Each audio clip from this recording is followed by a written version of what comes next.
Welcome to Temples and Priests.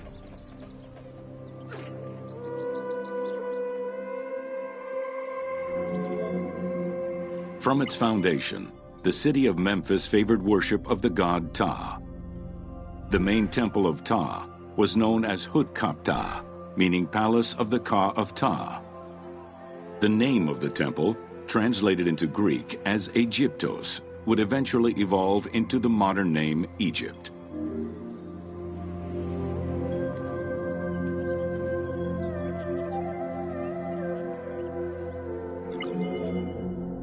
Temples were the center of religious, political, and economic life in ancient Egypt. These sacred places were viewed as the literal home of the gods and goddesses. As such, every aspect of them required care and reverence, all of which was accomplished through elaborate ritual.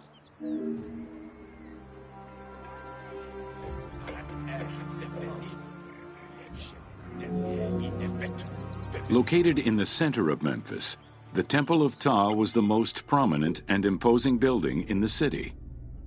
The long walkway leading toward the temple, known as the Dromos, was guarded by rows of sphinxes.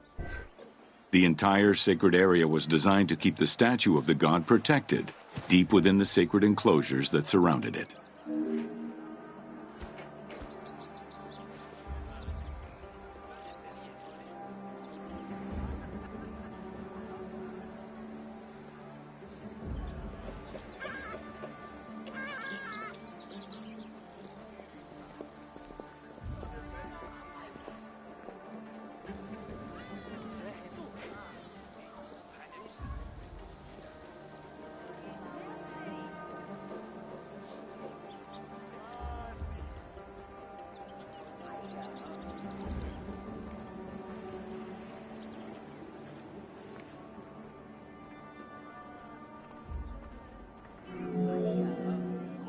The Dromos opened into a courtyard, with the surrounding portico graced with columns carved to resemble palm trees. During special festivals, the general population was allowed to enter this location, but under no circumstances would they be allowed into the sacred spaces beyond the courtyard.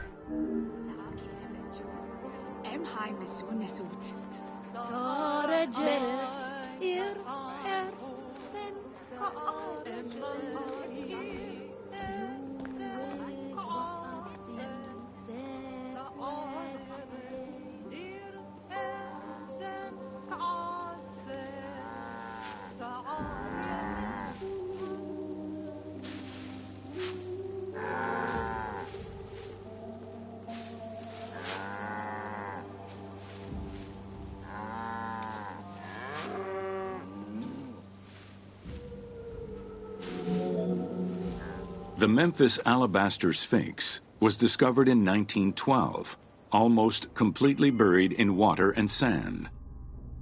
8 meters in height and weighing in at roughly 90 tons, it is still mounted on its original pedestal. Though it is called the Alabaster Sphinx, it was in fact carved from common calcite rock, which is similar in appearance and texture to alabaster.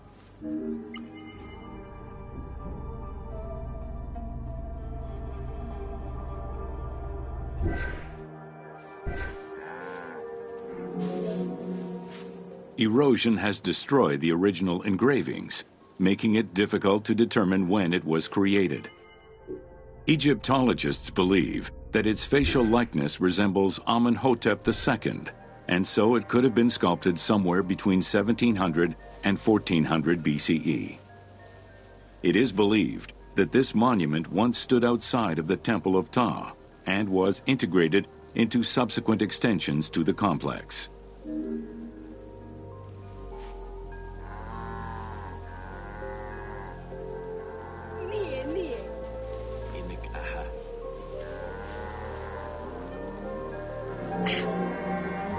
The size of the imposing sculpture reflects the importance it had to the temple during the New Kingdom.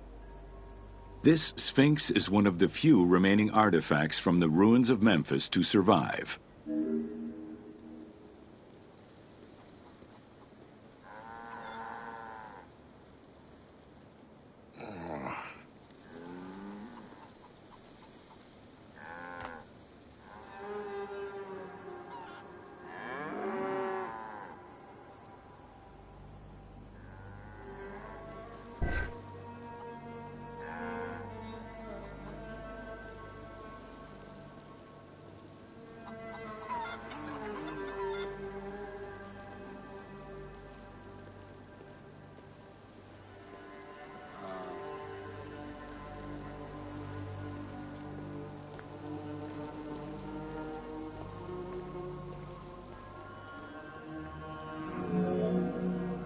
In Egyptian culture, some animals were associated with gods, while others were considered to be living gods. The Apis bull was believed to be a divine entity. The earliest mention of the Apis bull in ancient Egypt goes back as far as the first Egyptian dynasty.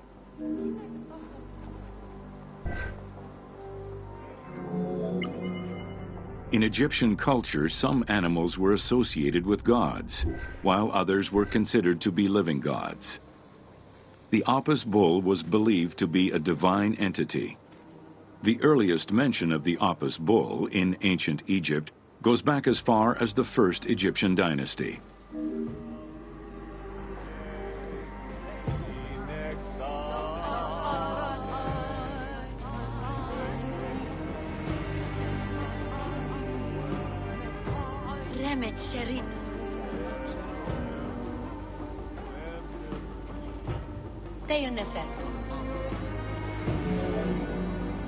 Originally the symbol of fertility, the Apis bull was linked to the god Ra, with the image of the sun carried between its horns.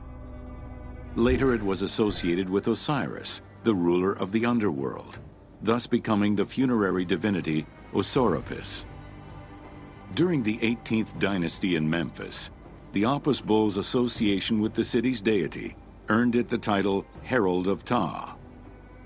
The Apis bull was so revered that even Alexander the Great, upon his arrival in Memphis, gave honor to Apis.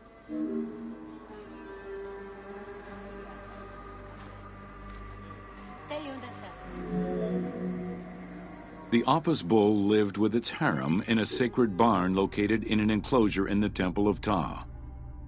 Each bull bore 29 signs representative of its divinity. Among them, the bull had an eagle-shaped mark on its back, a double tail hair, and a scarab-shaped mark under the tongue.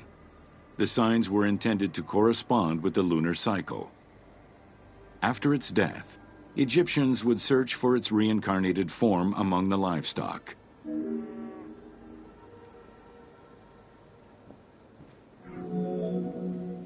Like other living divinities, the mortal incarnation of the Apis bull was prayed to, and when it died, it was given a luxurious funeral, which included mummification. Until the reign of Ramses II, the Apis bulls were buried in individual graves in Saqqara. During the 26th dynasty, the bodies of the bulls were buried in enormous stone vats in the underground corridors of the Serapeum of Memphis.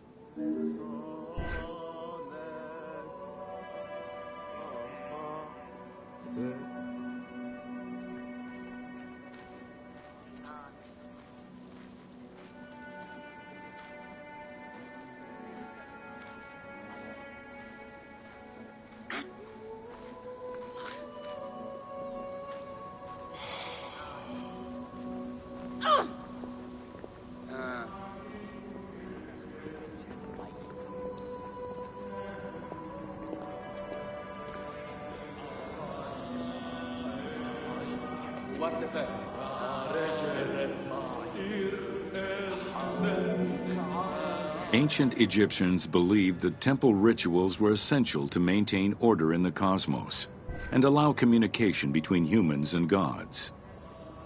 The pharaoh was required to bring offerings as part of a twofold promise made to the gods, to remain a just ruler and to prevent chaos from entering Egypt.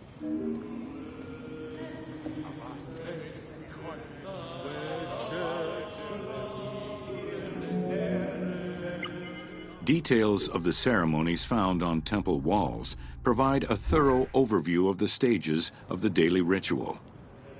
Performed 3 times a day to mirror human mealtimes, each step of the highly symbolic ceremony was accompanied by specific recitations, many of which referred to mythical events.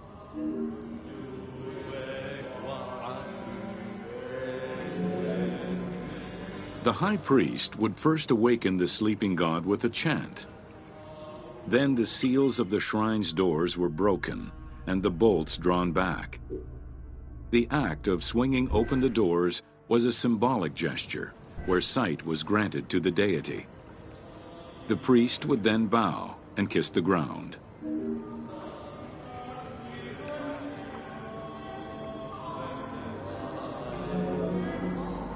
The god was then washed with incense-infused water and its mouth rinsed with mineral salts. The cleansing was followed by adorning the statue with jewels and royal garments. The final ritual required the priest to sweep away any footprints in order to prevent evil from approaching the god.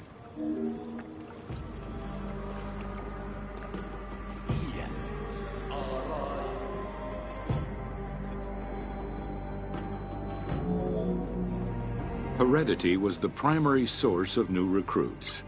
Rarely was an outsider allowed this position. At the top of the temple hierarchy was the high priest. Each temple dedicated to a god had at least one high priest devoted to its care and service. During the Ptolemaic dynasty, one family held the position of high priest in Memphis for almost 300 years.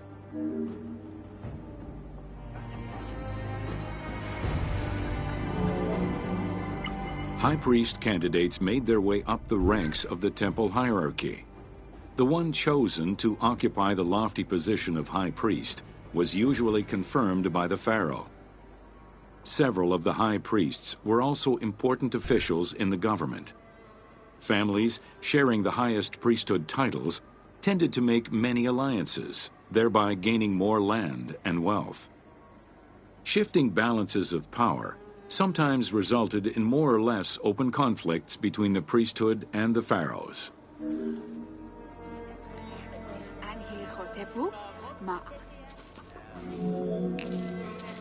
In the 21st dynasty, Thebes became the capital of an almost entirely theocratic government. The city was headed by king priests who spoke and governed in the name of the god Amun, in open opposition to the ruling pharaohs.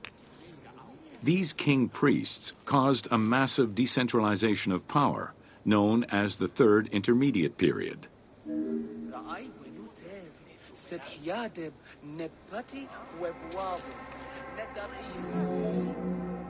The educational institution in ancient Egypt was known as the House of Life. Attended by the offspring of the elite and the clergy, it was a place tailored to the social status of its attendees. The earliest references to this type of institution date back to royal decrees of the Old Kingdom.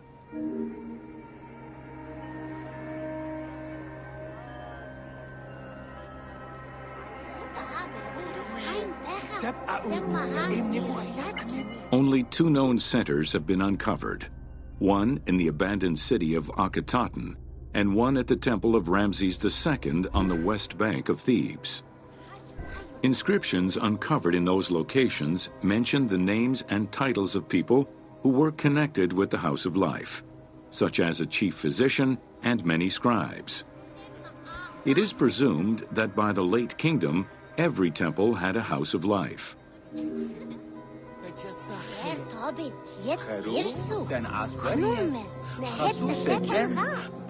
The House of Life offered training for the elite, destined for occupations such as astronomers, doctors, veterinarians, diplomats, architects, translators, or theologians. Some institutions focused on specific disciplines, making them a central hub for the country.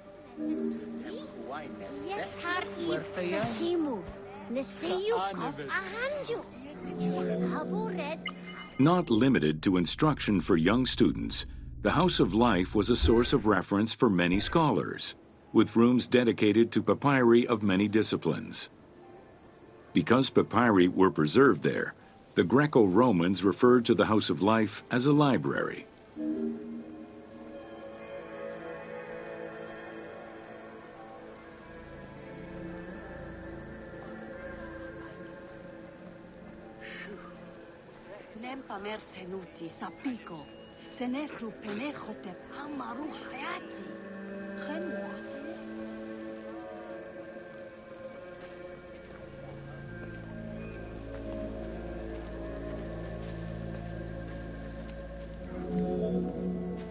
Ancient Egyptian economy was based on an unequal system of redistribution of goods. The state of Egypt collected the crops, and the temples distributed them throughout the provinces.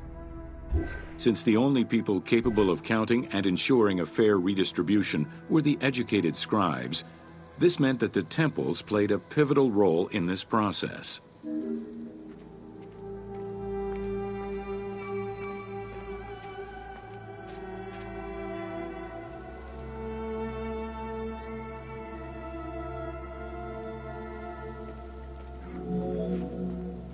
There are records of pharaohs making offerings of large tracts of land and animals to temples in order to maintain their favor.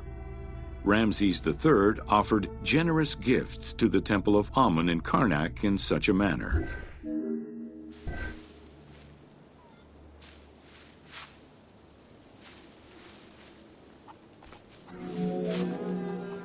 Palaces, warehouses, and granaries were built inside the temple compound to better control the redistribution of goods. The size of the recorded numbers of goods, combined with every other function filled by temples, only serves to confirm their might as economic, religious, and political centers of power within Egypt.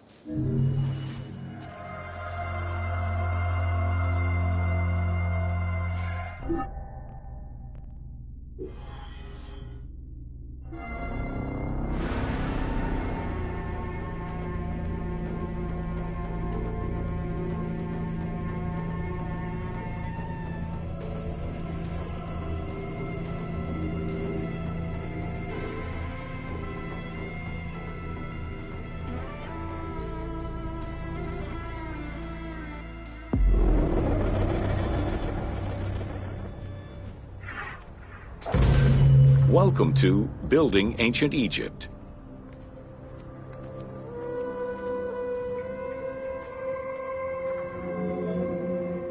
Constructed with bricks made of mud, most ancient Egyptian buildings were not permanent.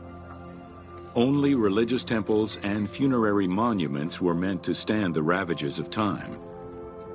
For these very important structures, Egyptians used limestone, sandstone, and harder materials, such as granite, quartzite, and travertine. These heavy stone blocks were so prized that they were often transported from quarries located hundreds of kilometers away.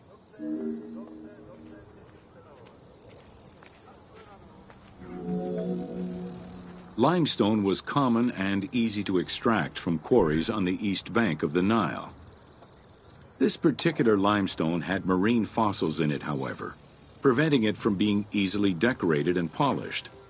Used as the main building material, the structure would then be finished with a finer limestone that was polished smooth and decorated as needed.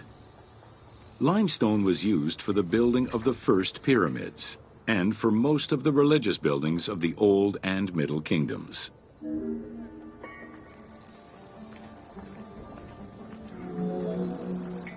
Ancient Egyptians preferred to use sedimentary rock beds or layers like sandstone and limestone because they were often easier to extract.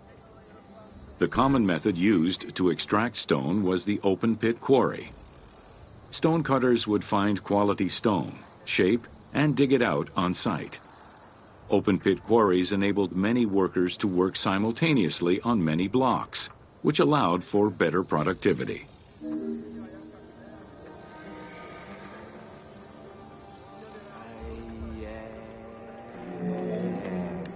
Workers would draw a large grid directly on the stone's surface, taking care to leave a space between the blocks. This allowed them to isolate the different blocks and create a trench that would make the extraction easier. Stoneworkers used iron chisels for hard rock and bronze or copper tools for softer rocks such as limestone. Removing material between each block created a trench line. In some quarries, that trench was wide enough to accommodate a worker, who would then cut the block entirely on site. For harder rocks like granite, workers cut a series of holes and hammered wooden wedges into them. They then soaked the wood until it swelled and caused the rock to split.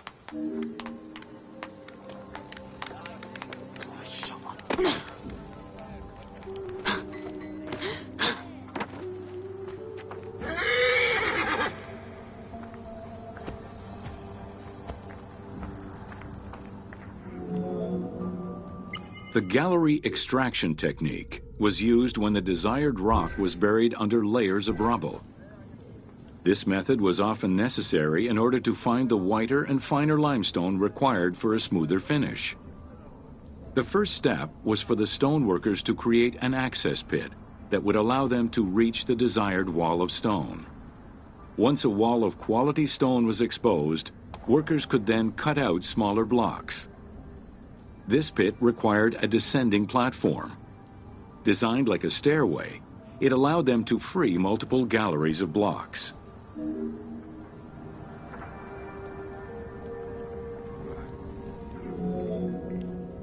To cut the stone, they created a longitudinal kerf, or slit, and then cut the rock at a 90-degree angle. The lower side was determined along the geological layers or by using a horizontal cut. Wooden wedges were inserted in the rock and hammered in. Shock waves were then generated using hammers, fracturing the blocks at the seam.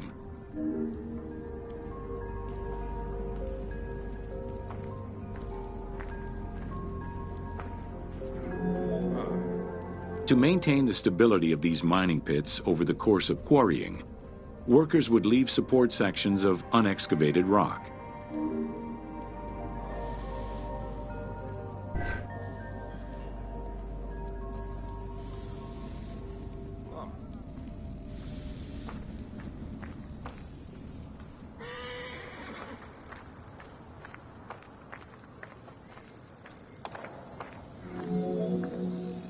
In every quarry, dedicated shrines were established to offer protection for the workers.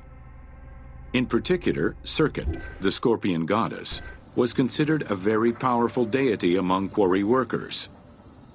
Every mine and quarry of ancient Egypt included a scorpion charmer who was said to use magical powers to ward off the dangerous insects and keep the workers safe.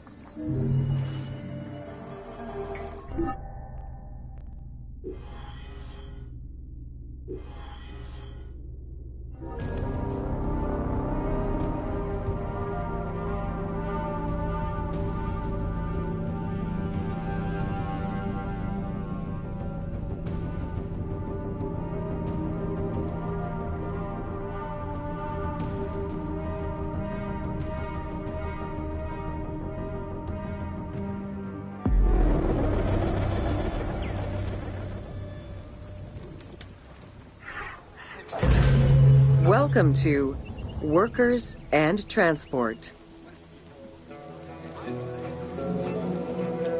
Whether workers were employed for the pyramid construction or at the quarries, the government supplied food and housing. Workers for the pyramids and royal necropolises were housed in more permanent villages, such as the famous Deir el-Medina. Quarry workers had more temporary lodgings. All skill levels were needed and utilized, from basic work hands to prepare the gypsum, to brickmakers and sand carriers, to skilled stonemasons to shape the blocks.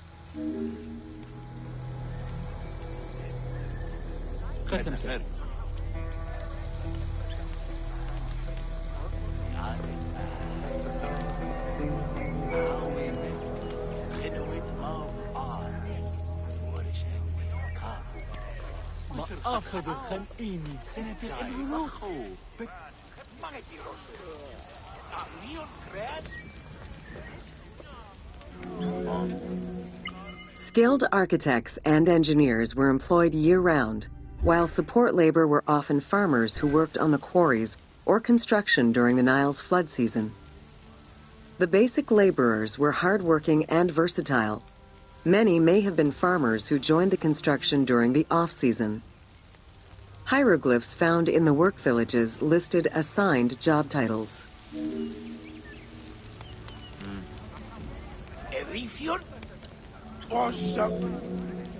Archaeological research shows that no food was stored or prepared on site, but instead workers received abundant rations of bread, beer, and meat. These rations were taken care of by an administration outside the village. Medical treatment was also available for those who were injured.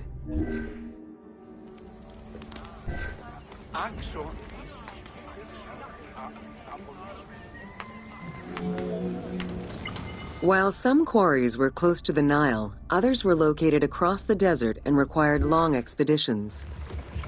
These expeditions were sanctioned by the state. They involved complex logistics and required many participants. Transporting a block by land meant that workers had to overcome the weight and friction of the load. To solve this, they first dug a track in the ground. This path was sometimes reinforced with rails upon which a sled, used to ferry the blocks, would be pulled.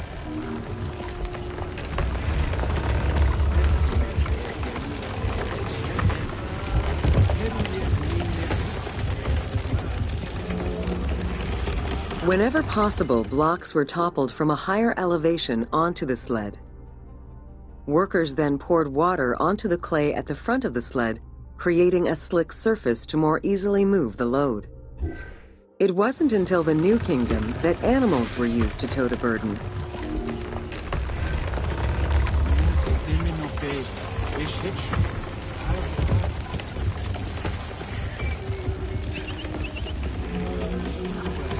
During flood season, the Nile was at its largest and deepest, which allowed the transportation of the heaviest and biggest loads. Quarries close to the river had troughs dug out to deliver the stones to the shoreline. Harbors and wharfs situated at the river's edge allowed the transfer of materials and supplies. Harbor warehouses accommodated additional stocks of stone so that they were available for the winter sailing season.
The Wadi al-Jarf papyri detail a limestone load intended for the Khufu pyramid that weighed in at 70 to 80 tons, or 30 blocks. One papyrus is a fragment from a foreman's notes taken while working on the Great Pyramid. It details the transportation of limestone blocks from the Tura quarries to the construction site of the pyramid. The other papyri are shipping logs containing archives of the sailors assigned to sail the Red Sea and the Nile.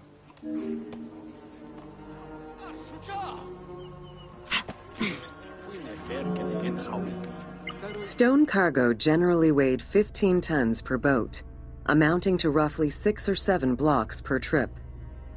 For heavier loads such as obelisks, monolithic pillars, or gigantic statues, larger boats were used. These transports are the ones typically showcased on temple walls.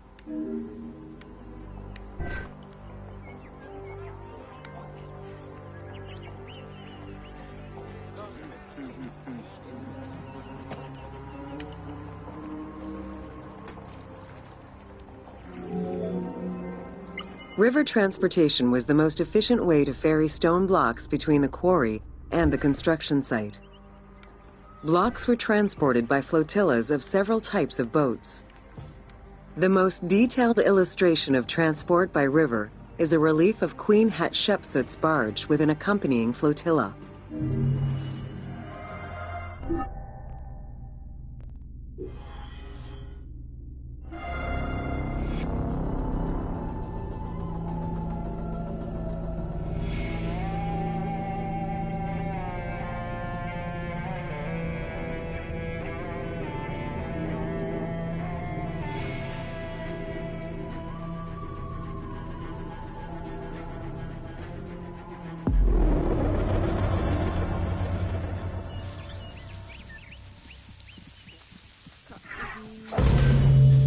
Welcome to Agriculture and Seasons.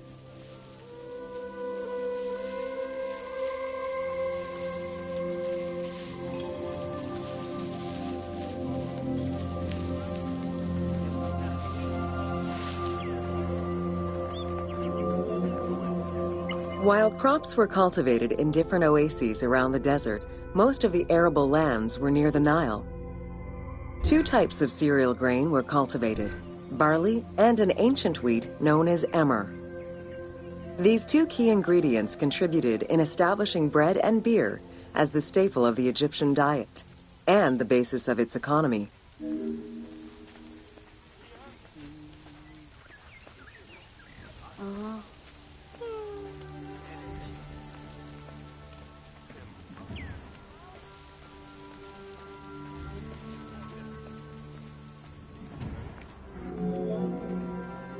The Ptolemaic era created an agricultural revolution with the introduction of advanced agricultural techniques and new grain types such as rice, durum wheat, and pearl millet. The resulting agricultural mass production greatly increased the economy of ancient Egypt. It also prompted the development of storage and transportation, allowing long-distance trade with other regions.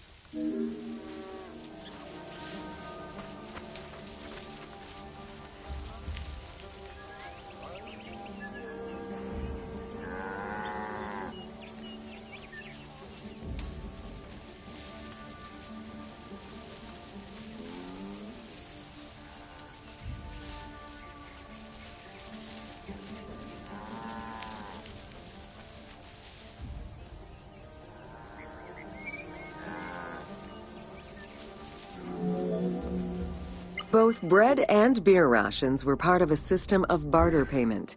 The state used those goods to pay wages for those who worked in the quarries and at the construction sites. Beer was so important to ancient Egyptians, they had a goddess of beer brewing, Tenenet.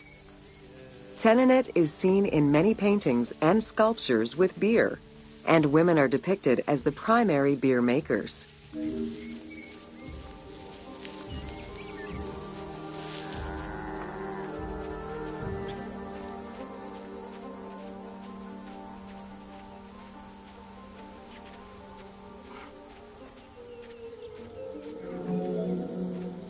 In order to increase agricultural production, fertile land was divided into plots and large agricultural villages were encouraged.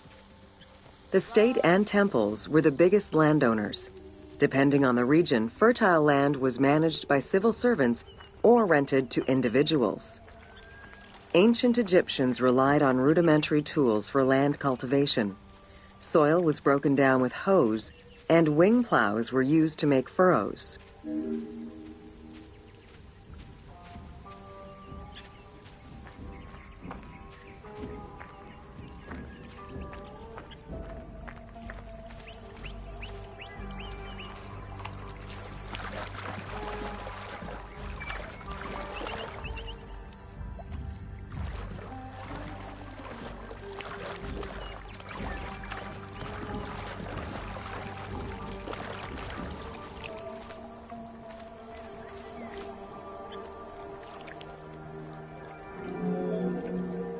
The three seasons known as Akhet, Peret, and Shemu corresponded to a specific phase of the agricultural process and the river's natural changes.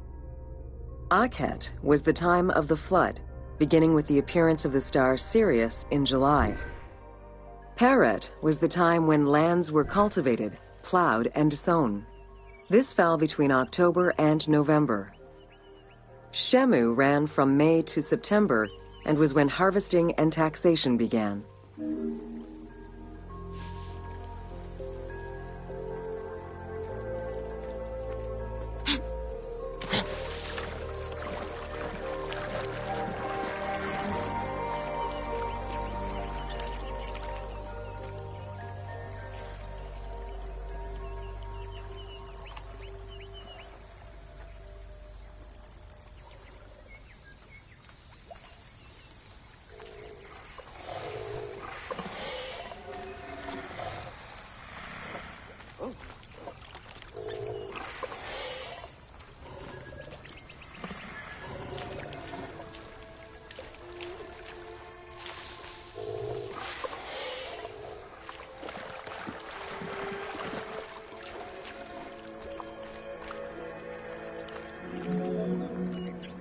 The pharaoh's duty was to uphold order against chaos and provide for his people.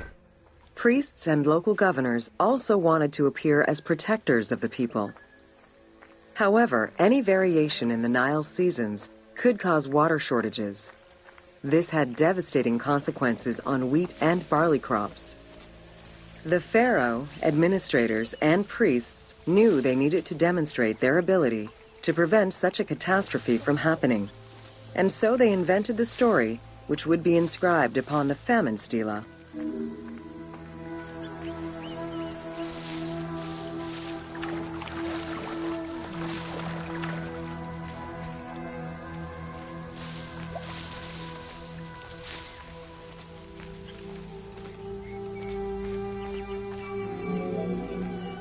The story begins with the pharaoh worried for his people.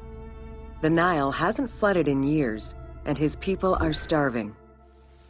In search of the origins of the flooding, Djoser seeks out Khnum, the protector god of the region and the source of the drought. Djoser gives the god offerings and orders his priests to restore the temple of Khnum.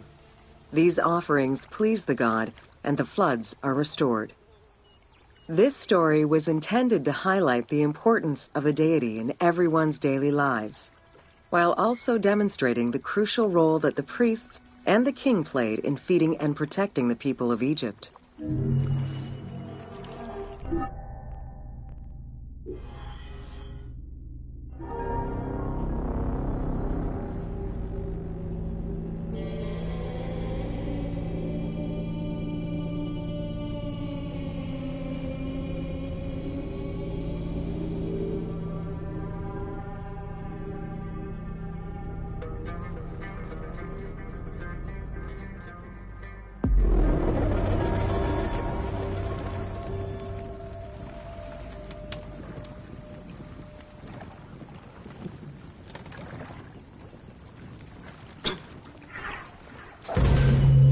Welcome to Ancient Egyptian Cultivation.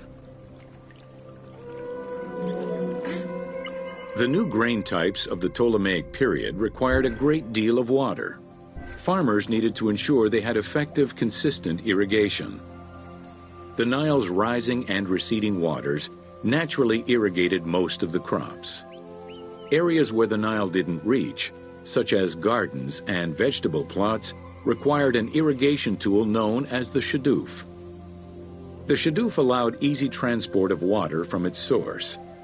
It consisted of a tall wooden frame with a long pivoting pole and suspended bucket. The system could be raised and lowered with little effort.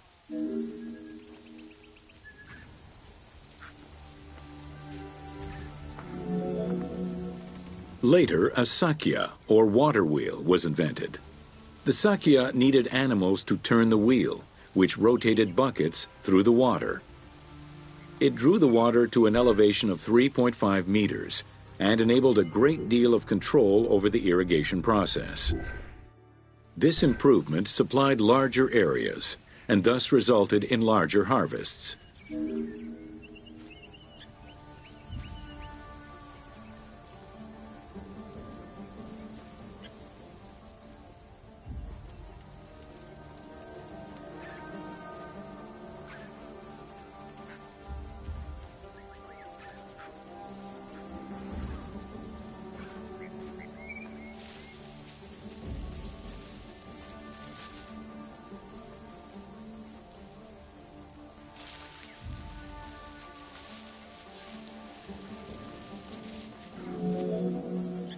The threshing process separated the grain from its husk.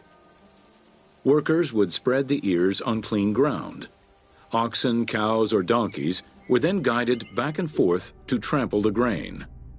This continuous movement worked the grain loose while preventing the animals from eating it. Unwanted chaff and straw were swept away, or gathered and added to the mud used to make bricks, to make them stronger.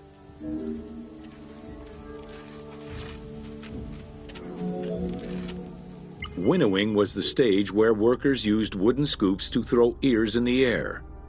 The wind carried off the chaff, leaving the heavier seeds to fall to the ground. This action was repeated until the undesired materials were sifted out. Grain waste was mixed with manure or other organic substances to produce brick-shaped dung loaves that could be easily burned. A standardized brick size enabled Egyptians to mass-produce this byproduct and use it as a commodity.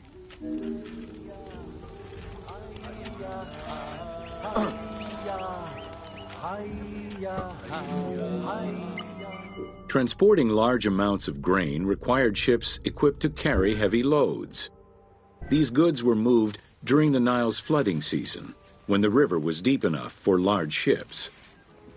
The transports stopped at checkpoints to accommodate customs and police controls, as well as for technical requirements and weather conditions.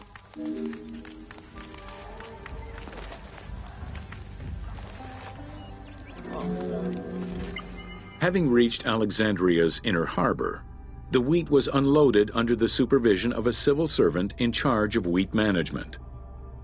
Portions were distributed to Alexandria's city market, and the remaining stockpile was either exported or stored in warehouses.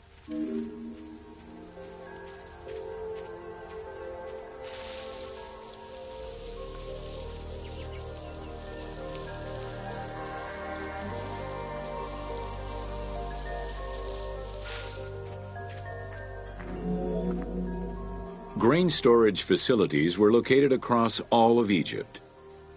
Temples and institutions had large silos, while individual houses had storage sheds. In some houses, arched cellars were built into the foundations.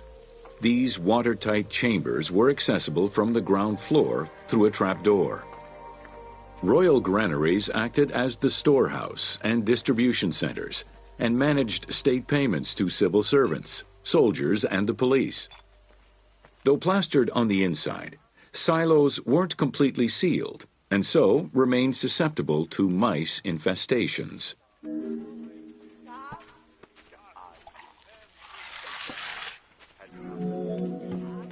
When the grain was ready for processing, it was poured into bowls and pounded into a coarse flour. That flour was then passed through a sieve to make it of finer quality and further ground between stones. Ancient Egyptians did not stock flour. Instead, fresh grain was portioned out each time to produce flour as it was needed.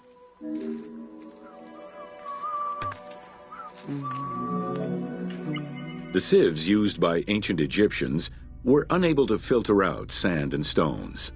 Grit often passed into the flour, causing long-term tooth abrasions among all classes of Egyptians.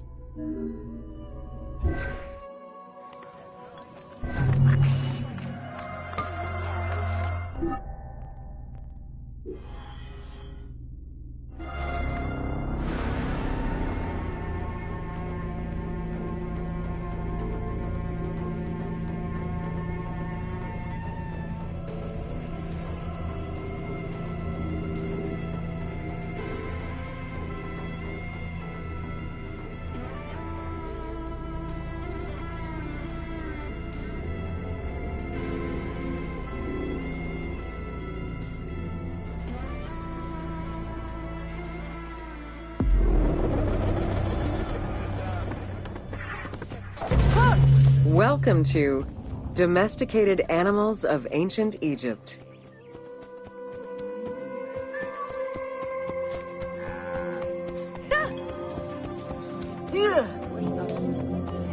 Agriculture and domesticated livestock were introduced 6,000 years ago.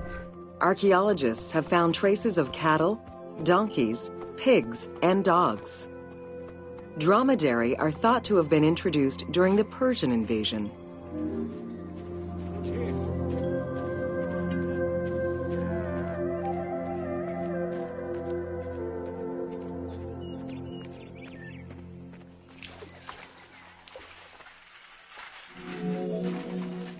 Pets were deeply cherished in ancient Egypt. Many illustrations of children often include a pet in the depiction.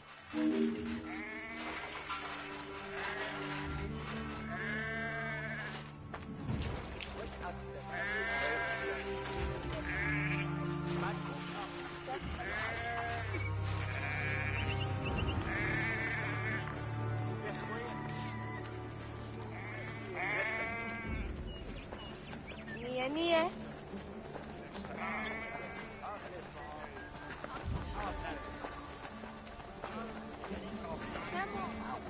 İnek ahet.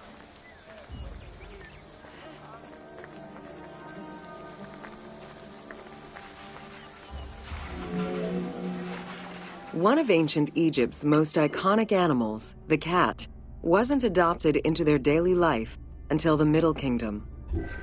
Since they were so highly capable of killing snakes and rodents, cats were present throughout every period. However, they only became pets sometime during the Middle Kingdom. Prince Thutmose, son of Amenhotep III, had his cat Tamu laid to rest in its own sarcophagi.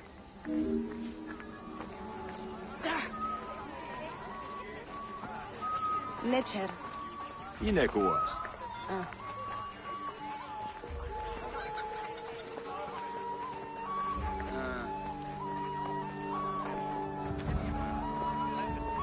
Niye?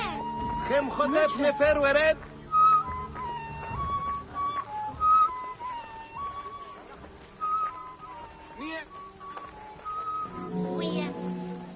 The earliest reference to dogs dates back to 5000 BCE. They were popular pets as they helped hunters and protected herds. They were closely linked to Anubis, the jackal-headed god. Baboons, monkeys, and even falcons were tamed as pets. Each was mummified and buried with as much ceremony as any family member.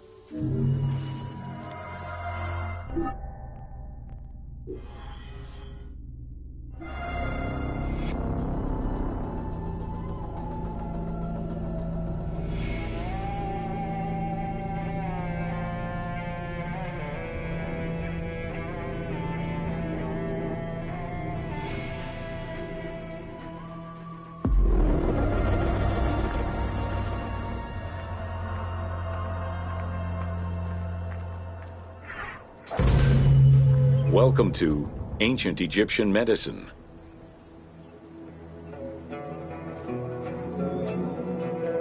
Evidence of advanced medical procedures have been found on mummies, and ancient Egyptians left detailed medical writings from diagnosis to follow-up treatment. One of the oldest known surgical studies is the Edwin Smith Papyrus.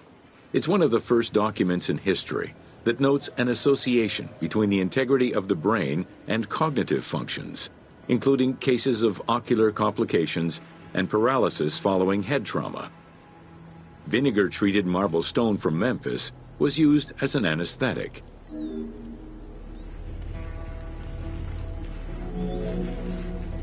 Another similar document, the Ebers Medical Papyrus, is over 20 meters long and 30 centimeters wide.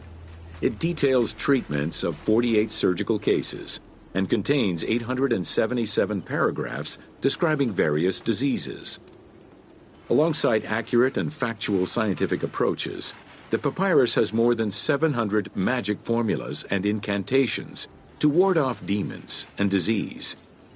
This demonstrates how ancient Egyptians believed in a harmonious balance between religion and science.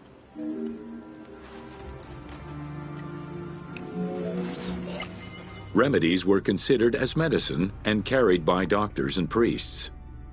Village doctors often had another job alongside their medical duties and the preparation of medicines. A cure for blindness was made of fermented honey, ochre, and coal. The science behind it was that honey functioned as an antiseptic and antibacterial, while ochre would reduce the swelling. All of their knowledge did not always suffice. Ramses II died of an infection caused by an abscessed tooth.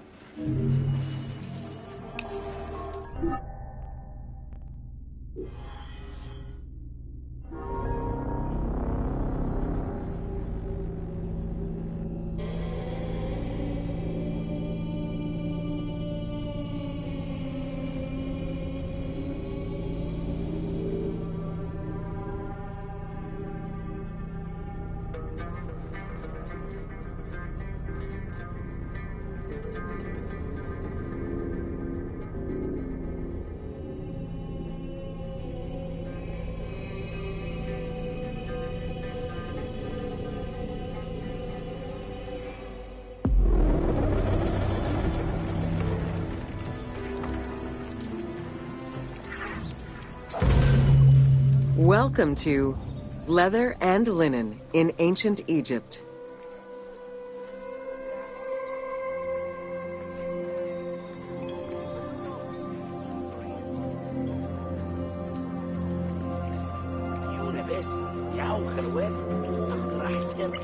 Tanning, a process which dates from prehistoric times, was present although not highly valued in Egypt due to the heat. Leather was reserved mainly for things such as sandals, leather bags, dagger sheaths, quivers, and other similar items.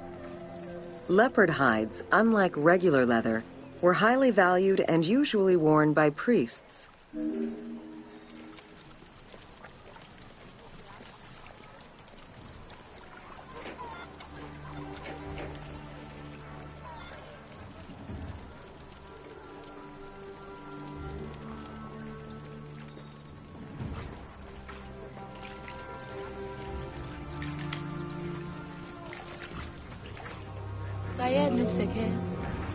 Valued for its coolness and freshness in hot weather, linen was the fiber most commonly used for fabrics and textiles. It was produced from flax, which was plentiful in Egypt. Fibers were usually dyed before weaving. While color was used in the production of textiles, dyes weren't commonly used for clothing, and most Egyptians wore white. The color represented spiritual purity, a goal to reach for every day of one's mortal life.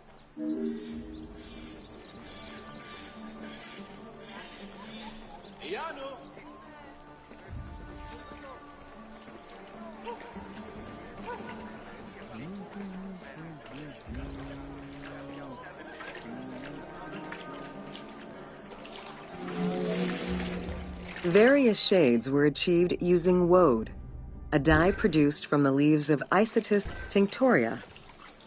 The plant was cultivated for this purpose within the Nile Delta and allowed for the creation of various colors. For example, different maceration times of the leaves would result in colors ranging from red to green, while adding in limestone shifted it to blue. During the Greco-Roman period, other ingredients were found, resulting in a wider range of colors.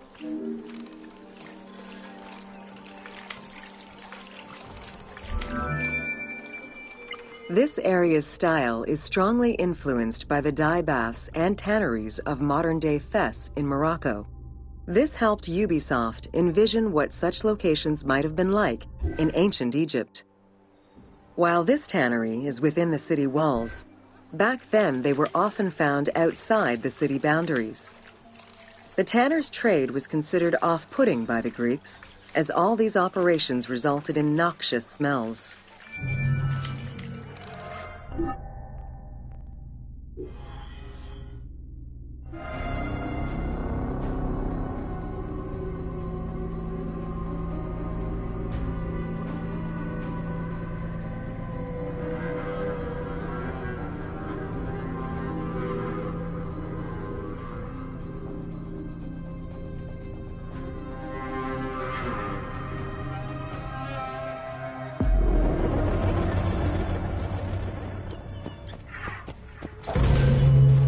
Welcome to Ancient Egyptian Fashions.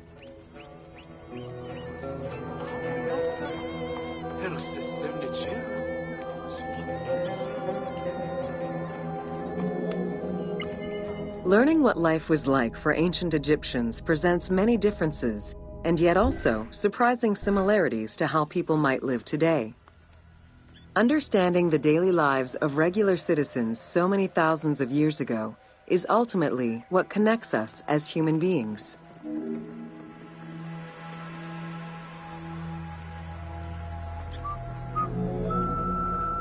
Jewelry was a popular item among ancient Egyptians of all social standing. Both men and women wore earrings, rings, and bracelets.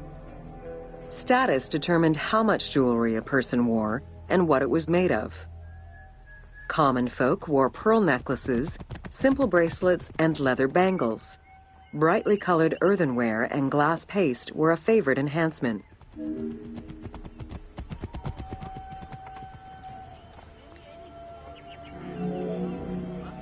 The jewelry of the elite was made from gold, silver, and other precious stones. Because gold never lost its shine, it was considered akin to the flesh of the gods. Wide jeweled collars were a favorite. Made with rows of beads formed into patterns of animals or flowers, the soft chiming sounds they made were thought to appease the gods.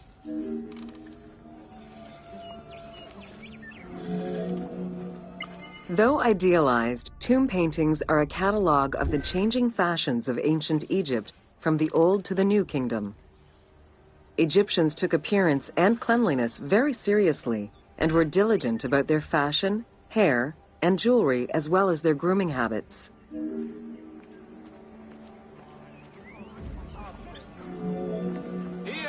The fabric of ancient Egyptian clothing was almost entirely made from various grades of linen. Linen was commonly white, draped over the body, and cinched at the waist, though some garments were sewn or tailored. Wealthy men wore long tunics, loincloths, or kilts, while poor men only wore loincloths. Women wore long dresses, with differences residing in the quality of the fabric, depending on social status. Egyptians commonly went barefoot, but could also wear sandals made from papyrus fiber or leather.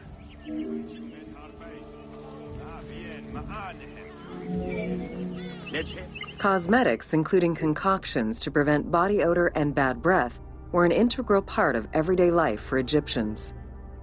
Used by both men and women, cosmetics were used as moisturizing ointments and sun protection as much as for beautification. Red ochre, a natural clay, was the most readily available cosmetic to tint lips and cheeks. Henna was used on nails and lips, and as hair coloring. It was also favored by richer women to decorate their palms and the soles of their feet. Egyptians believed kohl had magical powers, wearing it as black eyeliner to protect their eyes from the sun and to prevent eye infections from particles in the flooded Nile River. A special green kohl, made from ground malachite, was worn for ceremonies and religious rituals.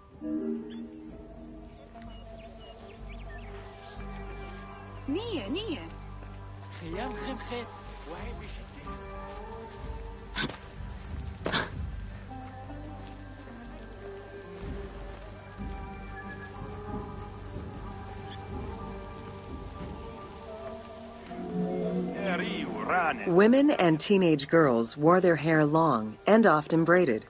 Wealthier women included carved combs or hairpins. The length of men's hair rarely dropped past the shoulders. They were mostly clean-shaven during the dynastic period, a trend began by the elite and soon adopted by the general populace.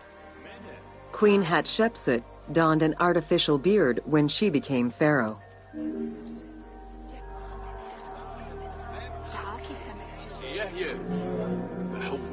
Wigs were very popular, used for special occasions or to conceal gray hair or baldness. They were fastened in place with beeswax. The most expensive wigs were made from human hair and reserved for royalty. Other wigs were composed of linen, wool, or animal hair.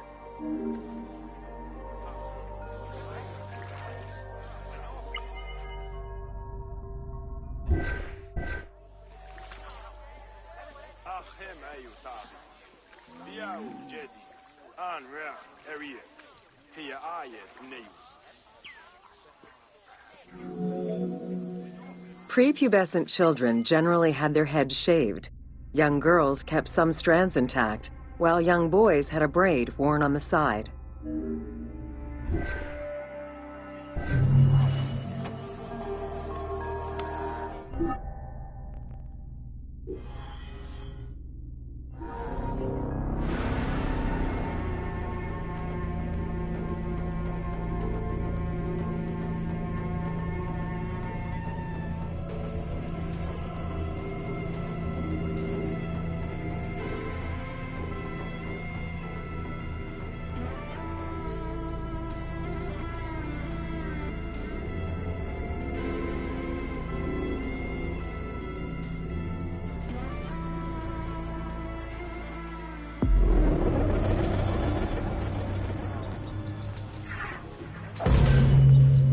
Welcome to Artisans of Ancient Egypt.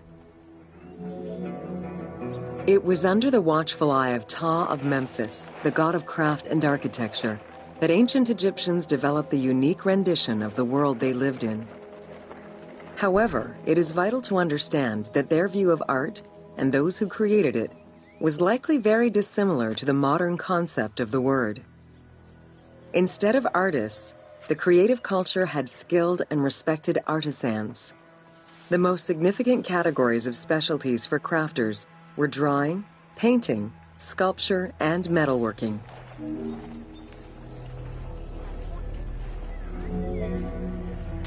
Ancient Egyptian craftspeople created both art and a wide variety of mundane, everyday tools. Every item created had a specific purpose and was produced by anonymous artisans who worked alone or with a team. Most crafts, such as pottery and metalworking, were utilized for everyday items. Luxury goods and artwork illustrations served temple rituals and were not meant for public display. Artisans rarely signed their names to the work, though they were clearly aware that they possessed a unique skill and talent for the task.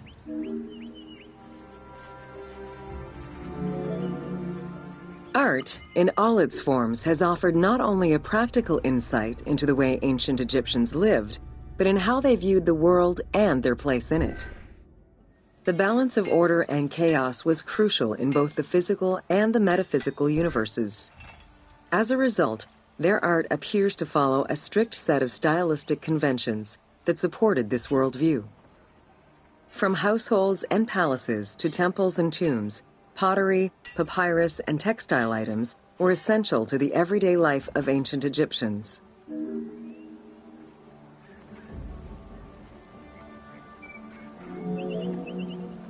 In ancient Egyptian culture, drawing was used as illustration, such as seen in the Book of the Dead.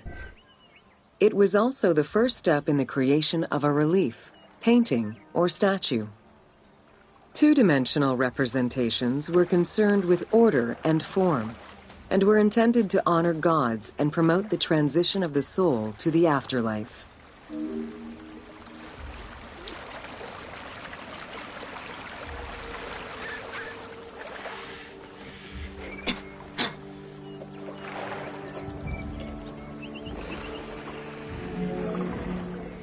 Stylistically, Egyptians were concerned with the depiction of the human form's inner self. As such, artistic representations were not concerned with realism, but rather with idealized youth and perfectly harmonious visuals.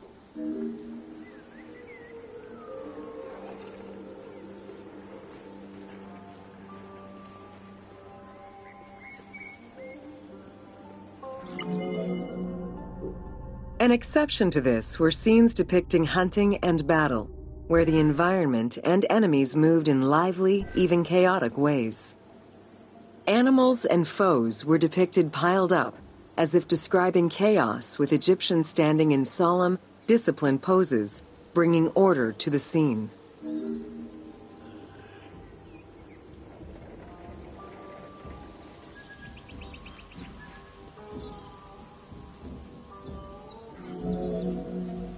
Reliefs could be either in high relief or low relief. Either method required a surface suited to the desired technique. Preparation of the surfaces differed depending on the quality of the rock. A quarried block only needed a simple smoothing. Rough-cut rock monuments, such as those found in tombs, required more work. Often the surface was coated in plaster before being sculpted.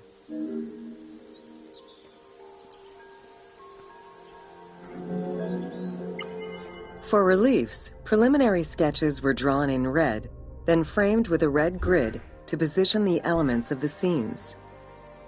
Corrected sketches were in black, and once approved, the scene was ready to be carved. This method likely explains the name given to relief makers, the one who draws the outlines.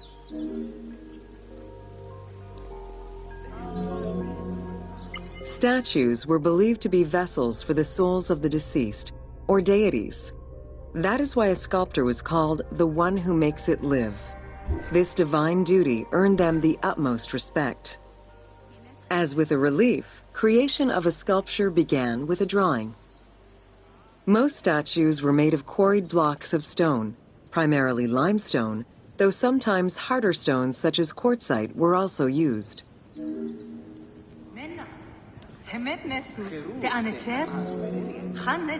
In ancient Egypt, the profession of crafter was organized and relied on a specific hierarchy. Most artisans depended on an institution to provide them with raw materials. There were 3 working levels for craftsmanship: domestic, large estates, and within palace and temple workshops. Some royal workshops, at their largest, covered an area of about 2.8 square kilometers in size.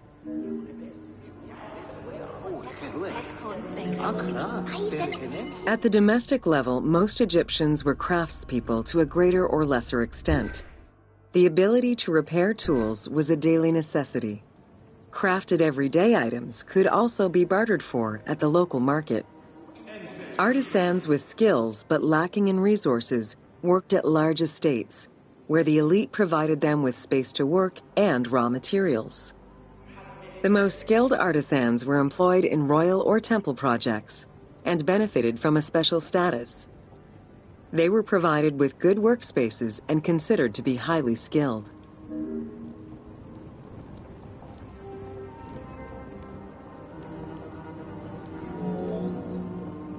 An ancient text known as the Satires of Trades has a number of descriptive summaries that offer teasing glimpses into how artisans were perceived.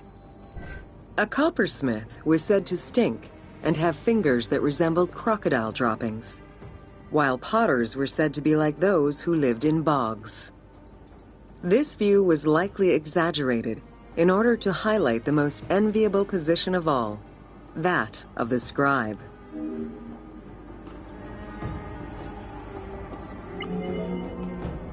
Located near the Valley of the Kings, Deir el-Medina was a settlement created by order of the king to honor the most skilled artisans.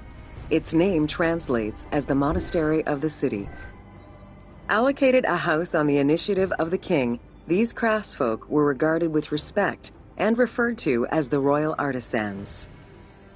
Those who lived there worked on the tombs in the Valley of the Kings and its surrounding temples.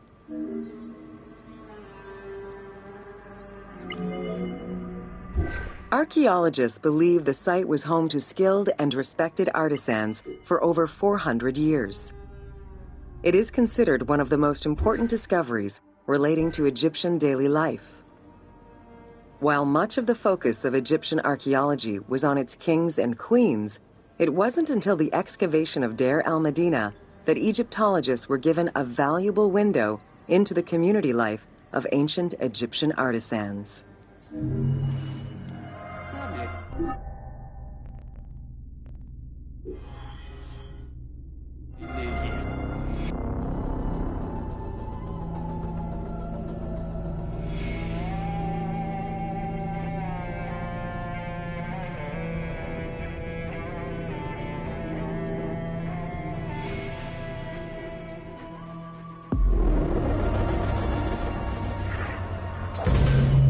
Welcome to Evolution of Pottery in Ancient Egypt. Excavations all over Egypt have uncovered enormous quantities of pottery vessels of all shapes and sizes. The production of pottery was mainly confined to the outskirts of settlements due to the materials required and to keep the kiln smoke away from inhabited spaces. The function of the product determined the selection of the raw material, its treatment, its form, as well as the finishing of the surface.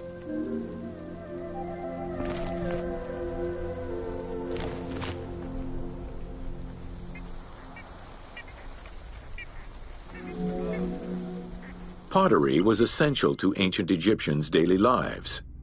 It was used in all aspects of life, from the storage of grains and liquids. Early pots were made from pinched or coiled clay. Chopped straw, ashes, and other minerals were added, and the mixture was then smoothed and decorated before being put in the oven. Pots were fired in bonfires or enclosed within a brick kiln.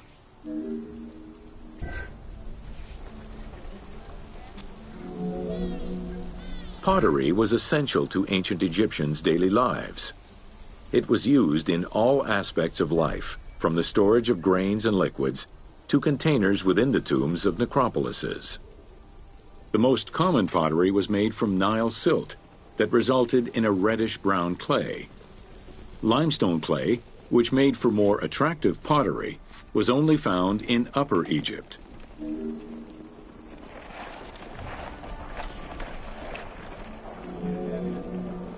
The potter's wheel was utilized during the Old Kingdom. Pottery became smoother and more polished, similar to river stones.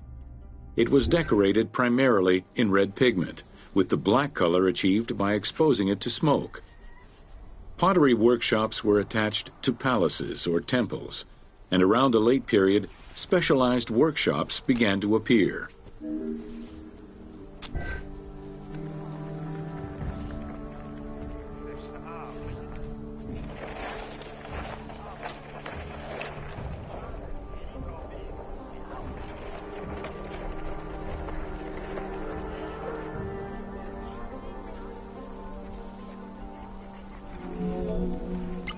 Quartzite particles, which created the rich blue or green glazing, became common during the New Kingdom. Mediterranean motifs and tin-based glazing came with the Greco-Roman era.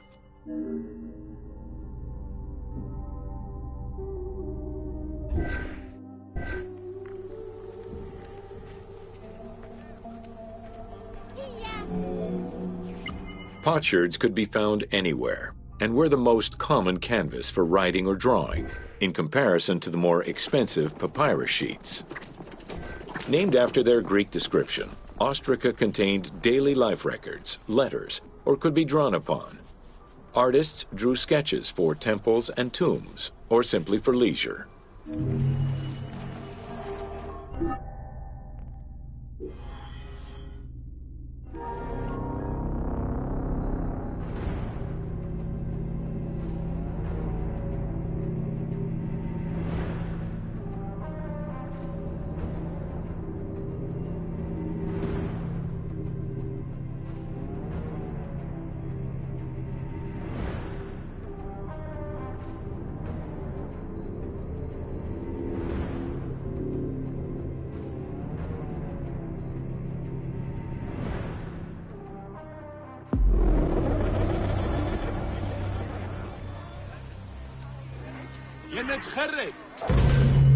Welcome to the Egyptian household.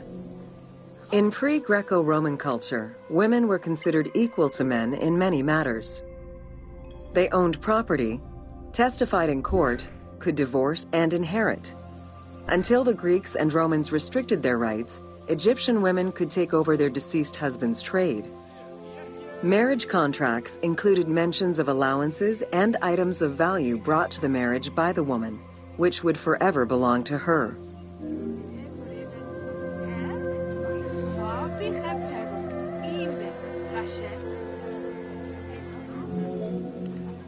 Certain professions were open only to women, such as weaving or professional mourning, while others were available to both genders, including working as servants for the rich households.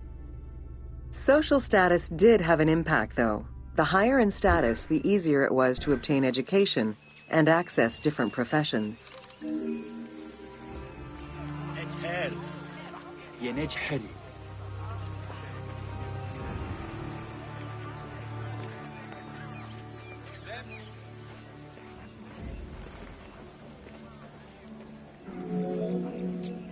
Homes were generally composed of 3 rooms. First, there was the entrance, furnished with a small bench of brick, probably intended for a statue and protective divinity. Then there was the ceremonial room, meant to receive guests. The last room was either a bedroom or kitchen. Furniture consisted of basic chairs, chests, and storage.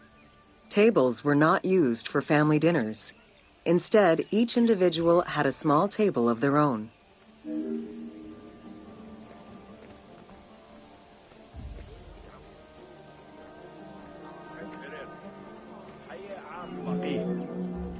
Marriages were a social contract rather than a religious construct. Family was vitally important to ancient Egyptians, and children were considered a blessing from the gods. The father, mother, and their children were the nucleus of the family, and cohabitation sometimes extended to mothers-in-law, sisters, aunts, and sisters-in-law.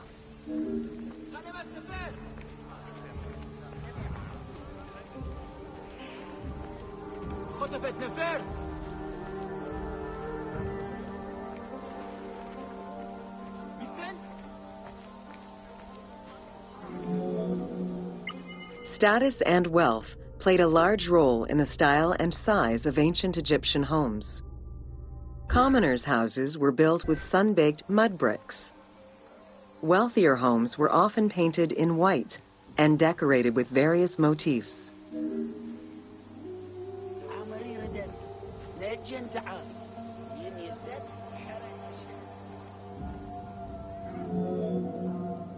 Town officials and the rich lived in mansions with numerous rooms that were luxuriously decorated. Only temples and tombs meant to last for all eternity were built with stone.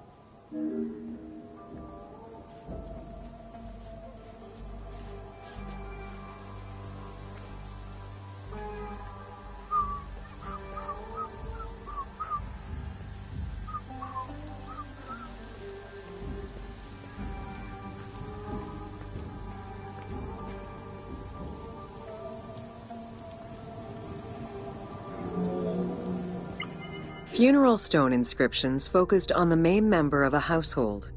Encircling this person would then be a spouse, parents, and children, possibly even siblings. These stones were so structured because there were no surnames in ancient Egyptian culture. Parents and children were a sort of family tree, which allowed for the identification of the deceased.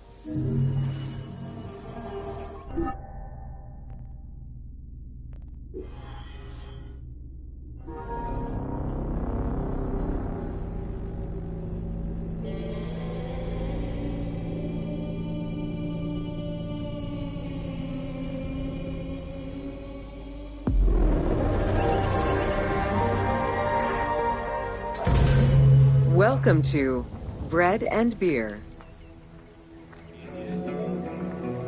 While the Mesopotamians invented beer, including using a straw to avoid the sediments and herbs, ancient Egyptians perfected the brewing method.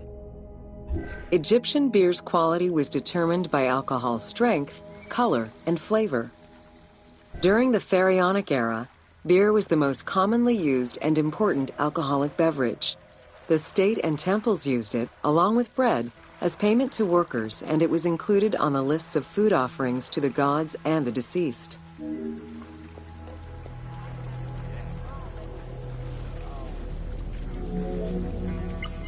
Beer was the popular drink of ceremonies and festivals.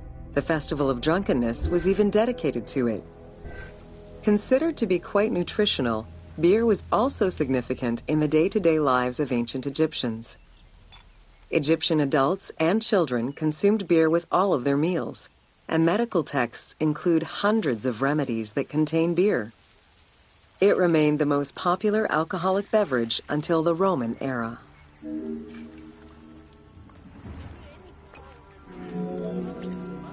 Recipes for beer varied over time and depended on the quality of the materials. Bakers and brewers typically worked alongside one another at the same workshop or house. Many families often produced the quantity appropriate to their own consumption, with better quality beers produced for festivals and other special occasions. The most basic recipe used malted cereal as the main ingredient. Fruits such as dates were added along with honey and spices.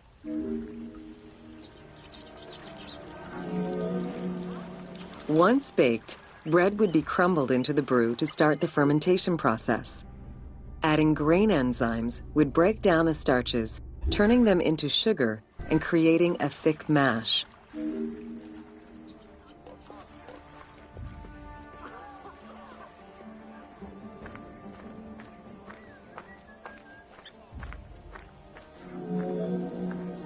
Once ready, The bread and grain mixture was compressed and then strained through a sieve with water into the mix of malt beer.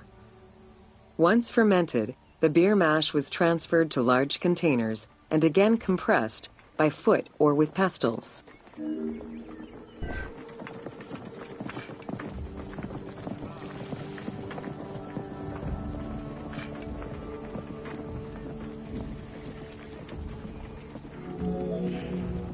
Once smooth, the beer was stored in pottery jars and sealed with a clay stopper.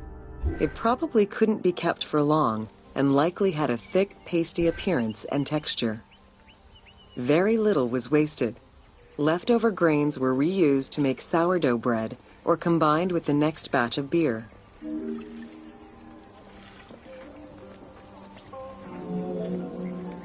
While there are many ancient accounts for making bread, most of the knowledge known about ancient Egyptian brewing comes from an account by the alchemist Zosimus over 300 years after Cleopatra's reign. More recently, Dr. Delwyn Samuel, an archaeobotanist, has proposed alternate antique techniques to brew beer.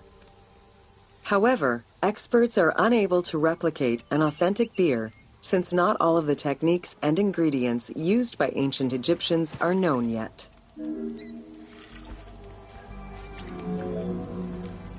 Food was prepared on the floor until the Middle Kingdom, when cooking benches were introduced.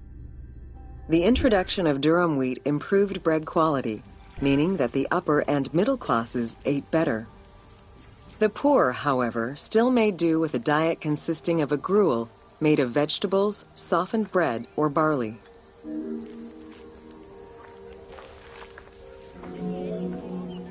Dough was kneaded by hand or foot, and when sufficiently blended, additional items were added, such as fruits, nuts, honey, and spices. To leaven the bread, they added sourdough or leaven from beer brewing. Ovens were circular or beehive-shaped and made with clay or brick. If there was no oven at all, a bread maker used the hot sand to bake flatbread, a technique still in use by some Berbers today.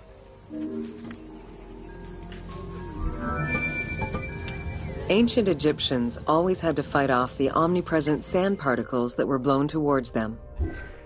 Despite their best efforts, sand regularly made its way into their food. Additionally, particles from the grain-grinding stone tools and ovens they used also contributed to attrition and prematurely worn teeth. The team tried to portray this through toothache animations and commoners sweeping sand off.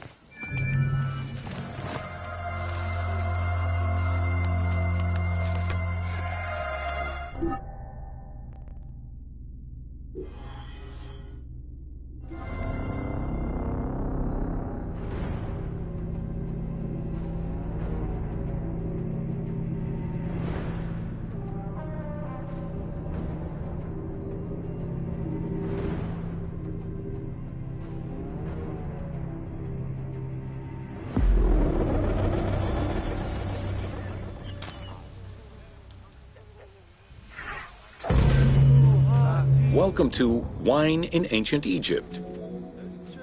When the god Horus lost his eye in a war with Seth, the ancient Egyptians believed the eye turned into a vine, and the vine's tears became wine. Early texts, dating back to 3150 BCE, contain the hieroglyph for vine. Regarded as extremely valuable, wine was highly sought after by the elite. It was also an essential part of many religious ceremonies.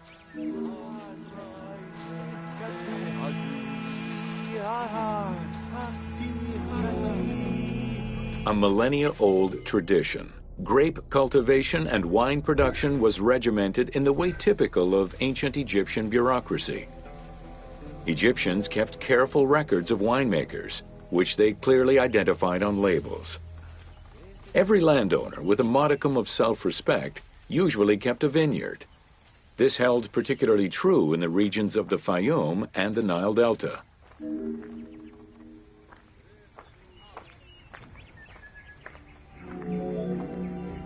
Documentation shows that only certain craftsfolk were allowed to provide the containers required to store and transport wine.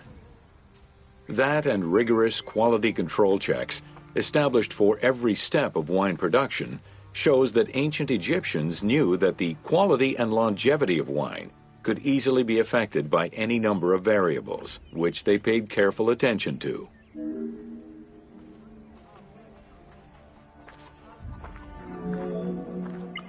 Egyptians had different kinds of wines, most of which ranged in quality from good to very good.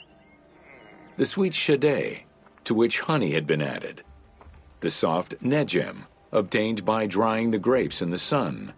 The ma, reserved for religious ceremonies. And finally there was the peor, the mediocre-rated wine, resulting from the second pressing of grapes and reserved for a less discerning palate.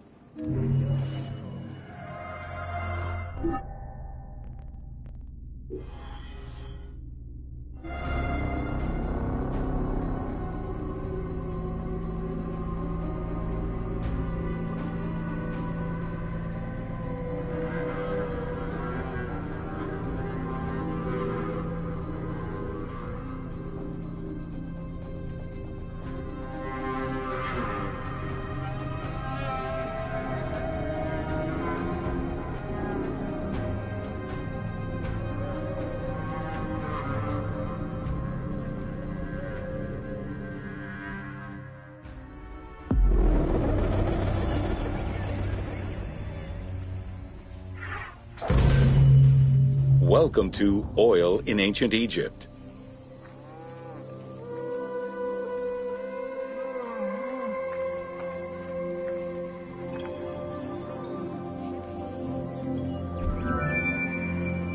Castor, sesame, and moringa were the source of the most common oils in ancient Egypt.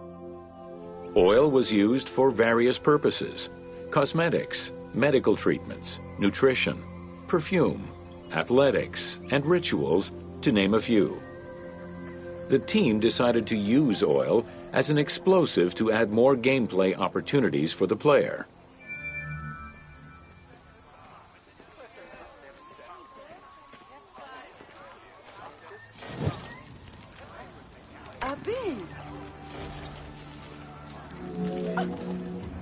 Ancient Egyptians originally used castor oil in wick lamps, but also for cosmetics, such as facial and hair treatments. There is mention in some papyrus of castor oil being prescribed to treat constipation and help pregnant women. Castor beans were found in ancient Egyptian tombs as early as 4000 BCE.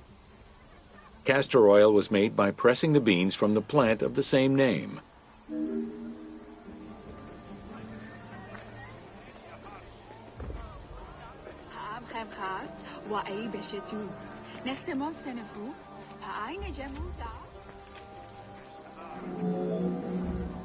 Olive trees were present, though scarce, in ancient Egypt's early history, and olives were mostly imported from Syria and Palestine. Their use and cultivation remained uncommon until the mass arrival of Greek settlers during the reign of the Ptolemies, when demand increased sharply. Olive trees were normally found in the region of the Fayum and the lands surrounding Alexandria.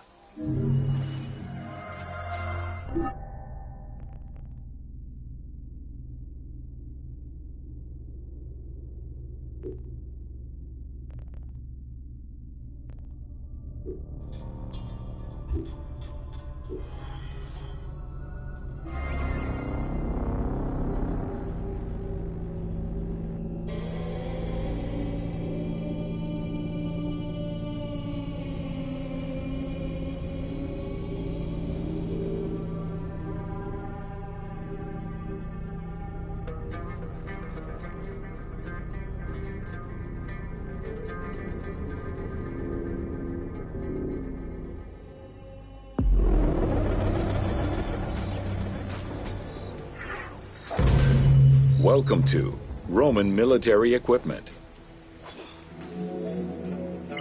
The strength of Rome was directly dependent on its military supremacy and fundamentally militaristic society. Regular citizens, comprised mostly of farmers and herders, joined to protect their land and families. In return for their service, members of this civic army were allowed to vote, Trained to be highly disciplined and obedient to superior officers, citizen soldiers developed a deep sense of loyalty to their city.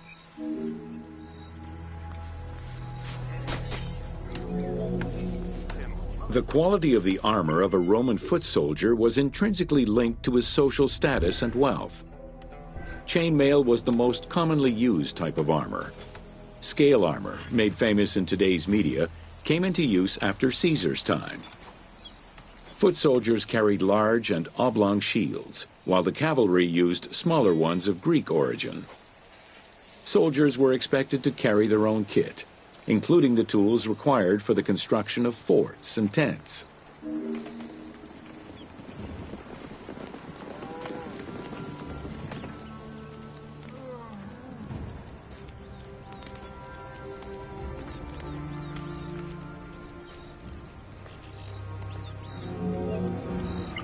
Roman soldiers used the same types of weapons.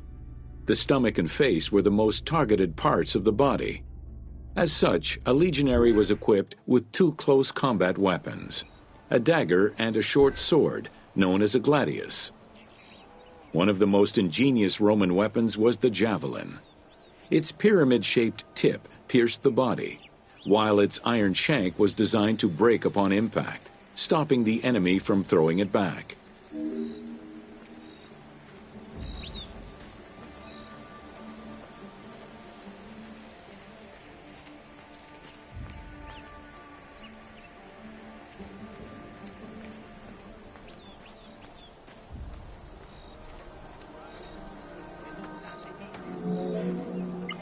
During their conquests, the Romans regularly transformed enemy technologies to add to their own formidable arsenal. After capturing a Carthaginian vessel, the Romans adopted its better features and constructed a superior fleet of ships. Adapting heavy artillery designs from Greek models aided the Romans in building catapults and ballistae. The latter became an iconic symbol of Roman warfare.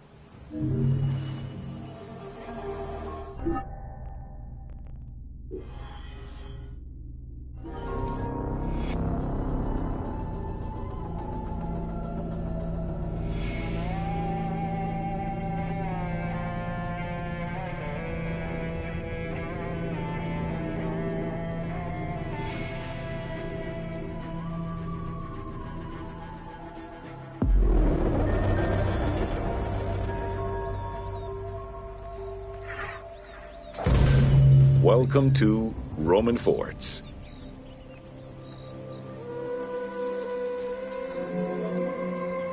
The size of a Roman military camp, known as a castrum, varied significantly depending on how many soldiers it needed to accommodate. However, they all shared common characteristics in design and construction, such as this fort before you, located in Cape Chersonesos.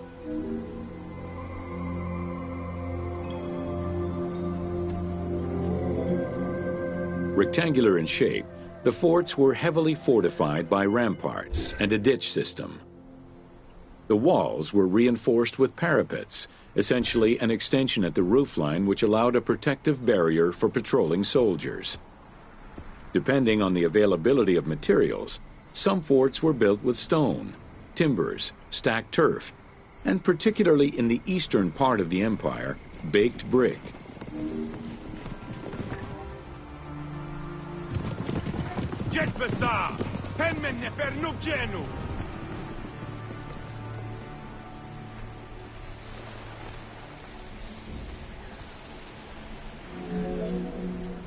Access doors on all four sides were each flanked by guard towers. The commanding officer was positioned in the middle of the camp, giving him a clear view of the troops and the main gate.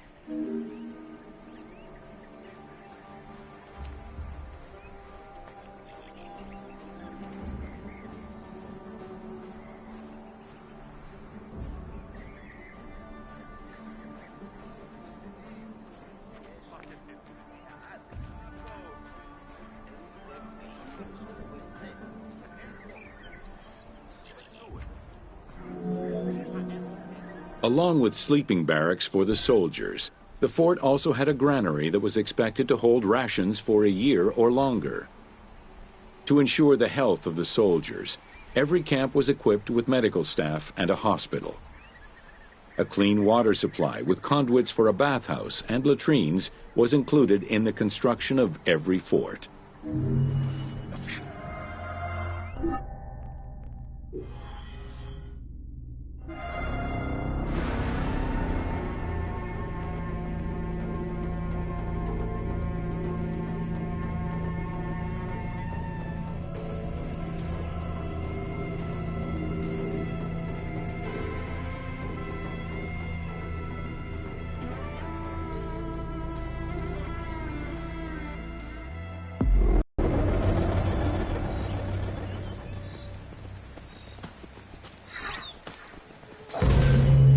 Welcome to the Forts of Cyrenaica.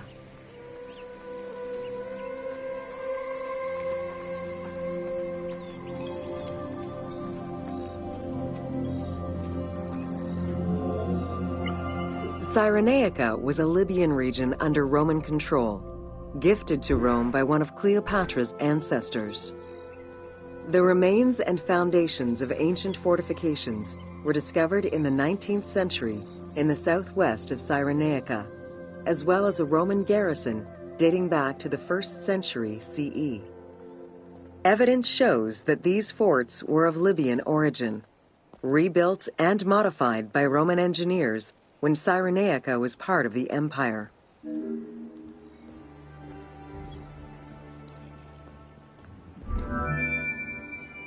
Stone was the most commonly used material to build forts in Egypt and Cyrenaica.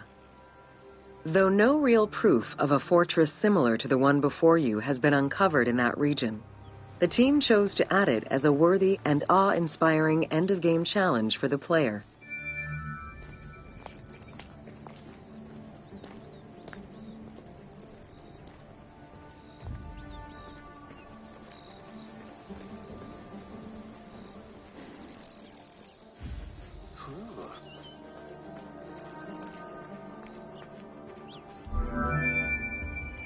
The forts of Cyrenaica were intended to prevent invaders from gaining access to the main route that led to the country's 5 most important cities.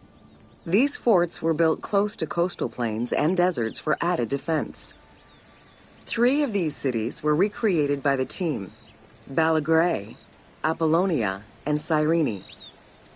Had it existed, the fort before you would have protected the road leading to Balagrae.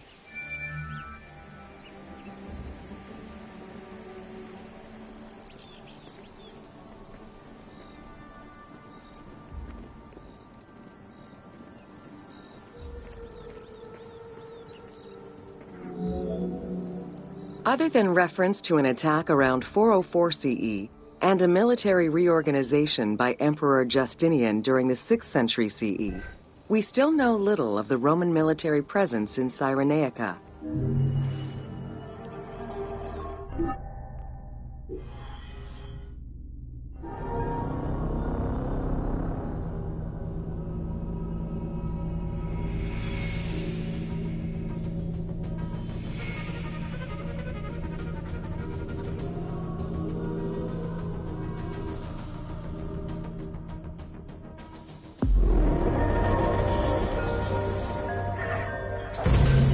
Welcome to Roman aqueducts. Water management was taken seriously by the Romans. Cyrenaica benefited greatly from Roman administration with the construction of aqueducts and canals. The source of water varied depending on the location. Many aqueducts were built at the foot of the mountains, offering greater flow from the melting snow.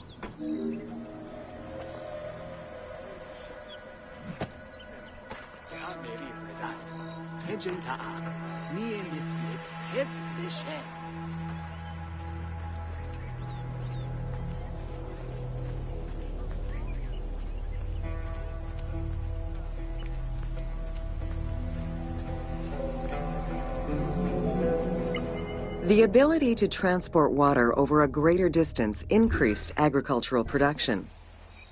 Some aqueducts were reported to be over 7 kilometers in length. Where the Greeks of Libya originally focused mainly on olive trees and figs, which required less water, the advent of Roman aqueducts allowed for a far greater crop diversity. Every farm's water use was carefully scheduled.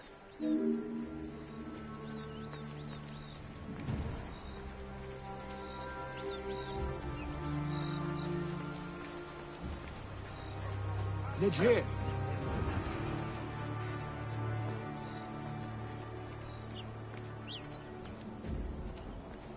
هر نبي منتد فاتسيونيو تعاية حروف. The engineering methods used to create aqueducts were constantly reviewed, with a clear focus on exploiting the local environment. Materials, water usage, cleaning regulations, and a deep understanding of how to exploit gravity itself were all important concerns. Several fortresses were built to protect the aqueducts, basins, and cisterns.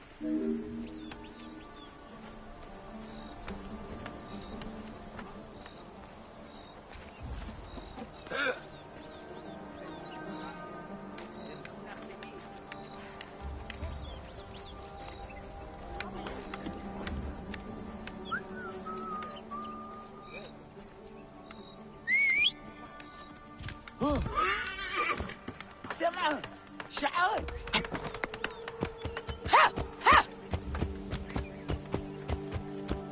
Whoa.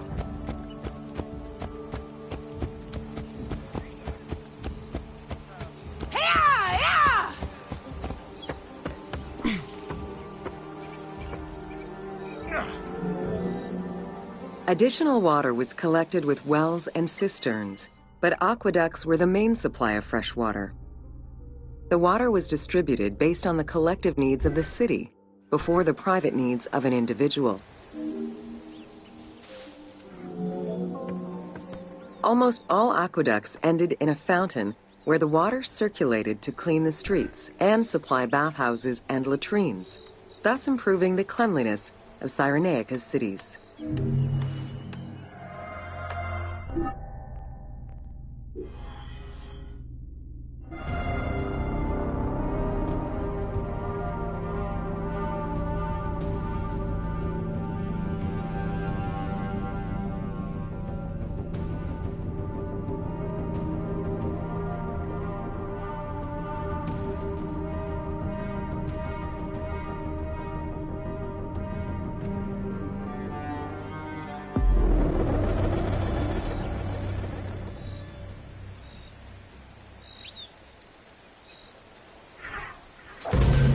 Welcome to Crucifixion.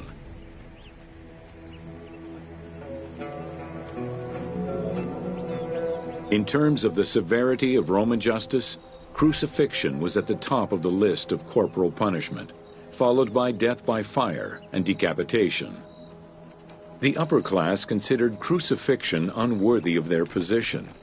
Those lucky enough to have Roman citizenship were also exempt from such treatment.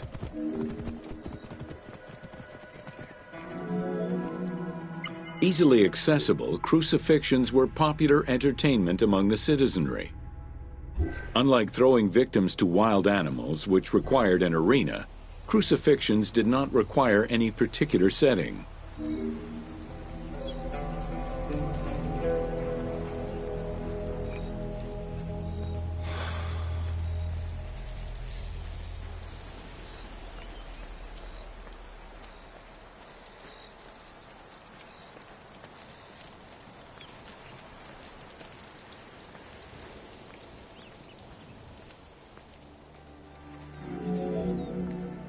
Those subjected to crucifixion were almost always slaves, traitors, and lower-class citizens. Roman deserters were crucified because the betrayal of the soldiers was perceived as endangering the lives of Roman citizens.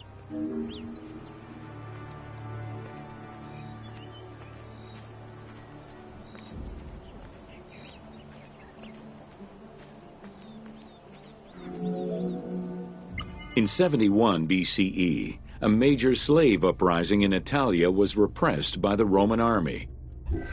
This resulted in the crucifixion of 6,000 men, including their leader, a slave and former gladiator known as Spartacus.